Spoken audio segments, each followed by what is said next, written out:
Good day, I'm Theodore Henry, and this is your JIS News for Tuesday, December 17, 2024.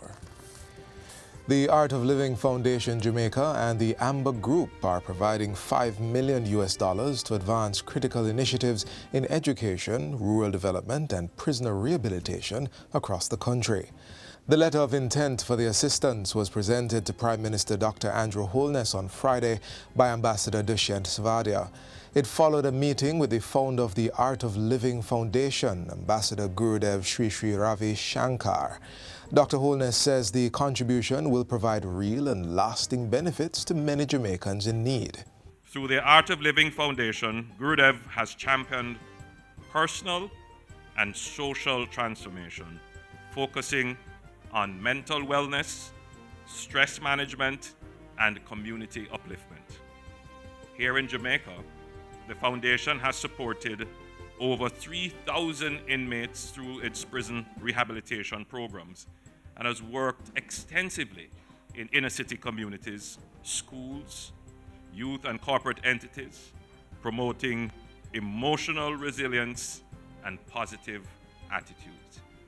Ambassador Shankar emphasizes that a peaceful and happy society is key to the economic prosperity of a country. Our commitment is to make the world a better place, a more happier place. So here we would like to bring more and more, art of living teachers, create more and more art of living volunteers and teachers who can uplift the happiness index of a country, and it is very doable. Christmas came early for some residents of St. Anne who received homes recently, courtesy of the new social housing program, NSHP. Simone Reed, a resident of the John Reed community, expresses immense joy for her new 3-bedroom home, a stark contrast to the dilapidated house she is leaving behind. The housing situation was so bad that even when the rain fell, there was leakage. Even the wall was just literally collapsing, even while I was in the house. If you notice that the house there, the board, because of bracing, we have to brace it. So it was so bad. And I am just feeling so good that what my Prime Minister here has done for me. I am thankful to God, and I am thankful for him and all who that made it possible that I could live in this house. Thank you. Claudette Linton from the community of Inverness and an elderly couple, Mr. and Mrs. Swaby, thanked the Jamaican taxpayers for their new homes and the possibilities they bring.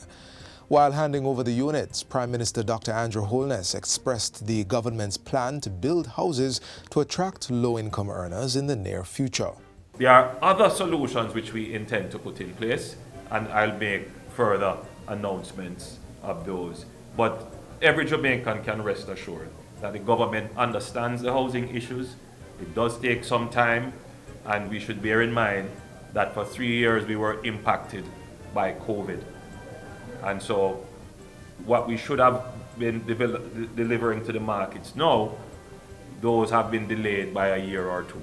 To date, the NSHP has provided approximately 260 houses. With the boom in hotel construction being experienced, the government is positioning resources to support infrastructure development such as road and water. Prime Minister Dr. Andrew Holness says this will help to maintain economic stability and benefit the people. He was speaking on Thursday at the grand opening of the largest hotel in the country in 15 years, the Princess Hotels and Resort in Green Island, Hanover. The $400 million investment consists of 1,000 rooms and will provide approximately 2,000 jobs for locals. Both Dr. Holness and Tourism Minister Edmund Bartlett have emphasized the need for the country to capitalize on the growth through sustainable measures. We need to pivot, not to give up the stability that we have gained, but now we need to put our next foot on the other rung of the ladder, and that is speed and efficiency in getting things done. That is improving infrastructure to support this amazing investment. And most importantly, to ensure that the people of Jamaica benefit from the stability. The first area of pivot, Prime Minister, will be around the supply chain within tourism and a determination to ensure that the Jamaican people own the supply chain of tourism.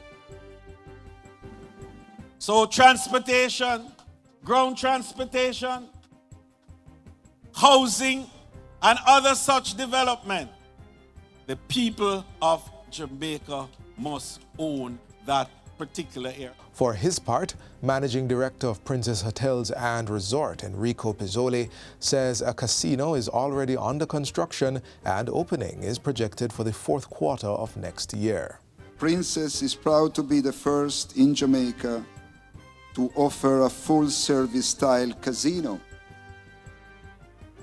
Yeah.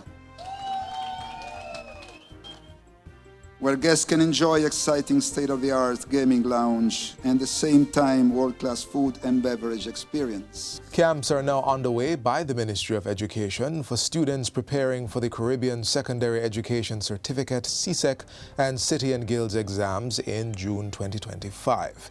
The Christmas term subject-based camps are being held at the regional levels and will run until December 19.